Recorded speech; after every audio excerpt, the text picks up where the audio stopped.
Nous sommes le 1er avril 2024.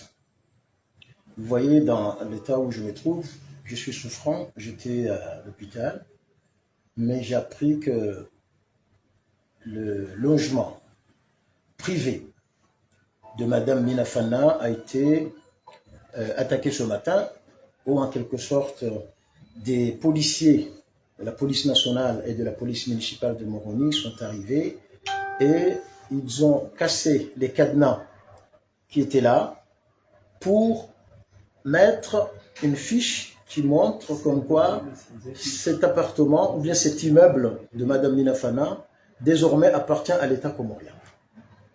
Pour moi, je suis un peu déçu de cette méthode puisque j'avais toujours cru que la justice de mon pays, j'avais confiance en la justice de mon pays à un point que cette affaire-là remonte il y a 20 ans déjà.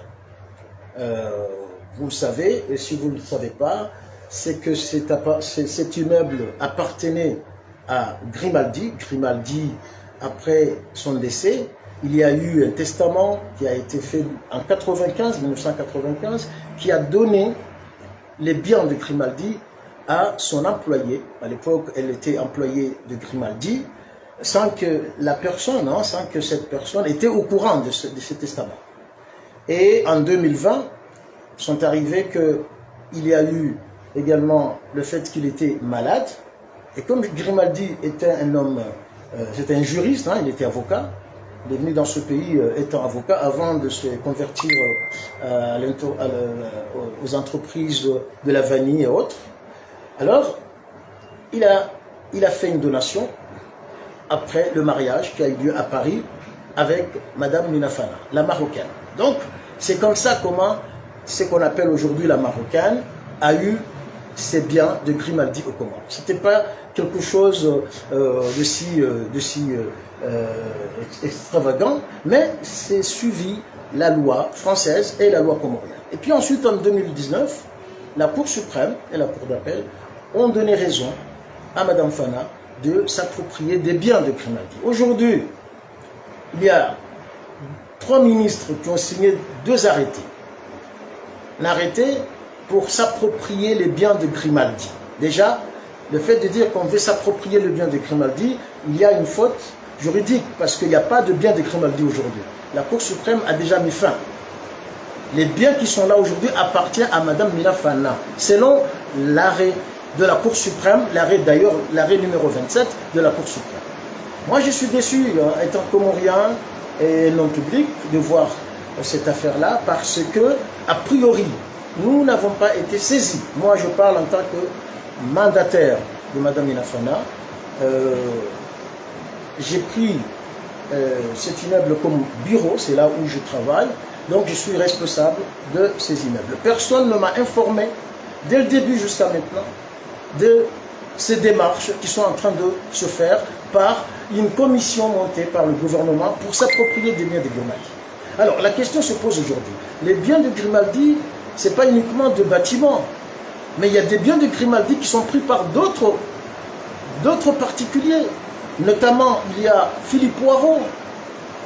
Philippe Poirot a pris une maison qui appartenait à Grimaldi, et les preuves sont là. La justice a donné raison à Madame Minafana de reprendre cette maison. Mais malheureusement, on sent qu'il y a quelque chose qui se prépare contre Madame Minafana, et c'est pour cela que j'ai envie de dire que la décision prise par la Commission nationale pour l'appropriation des biens de Grimaldi, pour nous ne considérons pas cette décision comme légale. Ça, c'est les juristes ont déjà parlé. Mais nous, en tant qu'êtres humains, c'est pas normal qu'une femme étrangère qui habite dans notre pays depuis 1995, la justice comorienne lui donne raison pour s'approprier des biens, qu'il n'y a jamais eu de discussion directe entre le gouvernement et la personne ou la propriétaire de ces biens. Tout en rappelant, qu'elle me l'a dit ce matin, comme quoi elle n'a jamais été contre. Si l'État comorien a besoin de ces biens pour l'intérêt général, elle est prête à négocier avec l'État comorien. Mais le gouvernement comorien n'a jamais cherché la discussion, mais on a toujours cherché la force, c'est qu'on vient de voir, qu'on met un panneau carrément pour dire que ces immeubles appartiennent à l'État comorien, alors qu'il y a ces biens à l'intérieur, il y a des biens matériels et autres à l'intérieur de cette maison, c'est là où elle habite. Mais elle est partie. Elle est partie en France et va revenir. Donc, aujourd'hui, je me demande, on est dans quelle situation où se trouve mon pays? Ça fait mal de voir ça. Qu'on peut se permettre avec 3 arrêtés, ou bien 2 arrêtés ministériels, pour contrecarrer un arrêt de la Cour suprême et de la Cour d'appel. Là, ça m'inquiète beaucoup. C'est pour cela que je fais ce témoignage, pour appeler les autorités de mon pays à se ressaisir, de voir que nous avons franchi un lieu qu'on ne devrait pas franchir, puisque normalement on nous voit de l'extérieur. Si on nous voit de l'extérieur en train d'agir comme ça, je vous jure que personne ne viendra investir dans ce pays. Parce que ça fait peur, ce qu'on vient de voir. Donc je suis vraiment, j'arrive même pas à m'exprimer comme il faut, parce que vraiment je suis déçu. Je n'ai pas été informé, j'ai tous mes biens là-haut, j'ai mes sacs, j'ai mes habits, tout, parce que c'est mon bureau. Aujourd'hui, je suis arrivé, je trouve qu'on a mis que ça appartient à l'État comorien, alors qu'il y a une loi pour ça. L'expropriation ou l'appropriation nécessite qu'il y ait d'abord 2 commissions, une commission pour l'État et une commission pour la propriétaire. Ça n'a jamais été fait, on ne nous a jamais prévenu, mais on utilise la force. Alors, ce qui est étonnant aujourd'hui, c'est quoi?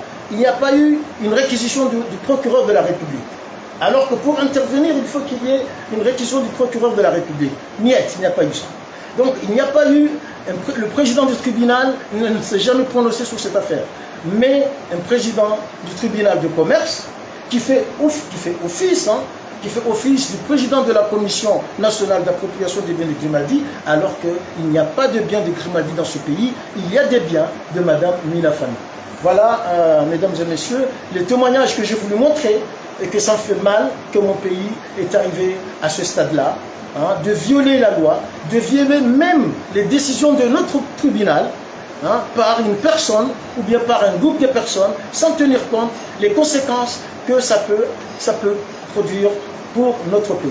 Je vous remercie. Au-delà, qu'est-ce que vous comptez aller faire? Ah ben ça, je pense qu'elle a ses avocats en France et au Maroc et aux Comores. C'est eux qui vont prendre la décision, mais je sens que ça va mal se passer parce qu'on ne va pas s'arrêter là. Aujourd'hui, on a utilisé la force aux Comores, mais il y a d'autres endroits dans le monde entier qu'on peut aller plaider pour défendre ces biens, qui est censé être un pays à protéger les biens des étrangers qui vivent sur notre territoire. Merci beaucoup. Et tous ces problèmes, le responsable, c'est l'État ou le propriétaire de ces maisons? Ben, écoutez, il y a 3 ministres qui ont signé 2 arrêtés, hein, pour montrer qu'il faut s'approprier les biens de Grimaldi.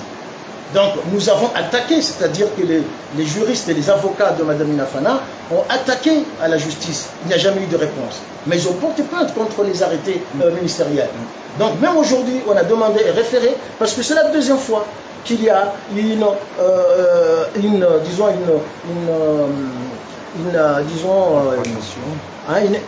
deuxième infraction. Le samedi dernier, c'était arrivé, on est arrivé, ils ont cassé, ils sont rentrés, ils ont pris des biens qui étaient là, ils sont partis, il n'y a pas eu de réaction. Aujourd'hui, ils sont venus, ils ont mis des cadenas et ils ont mis que ce bâtiment appartient à l'État comorien. Vous voyez, ça fait mal. Espérons qu'un jour, notre pays va retrouver ce qu'on appelle que le droit doit être au-dessus de la force. Et ensuite, mais on ne peut pas utiliser la force pour aller à l'encontre du droit, alors que c'est le droit qui a dit que Mme Minafana est propriétaire de ces biens. Merci beaucoup. Merci.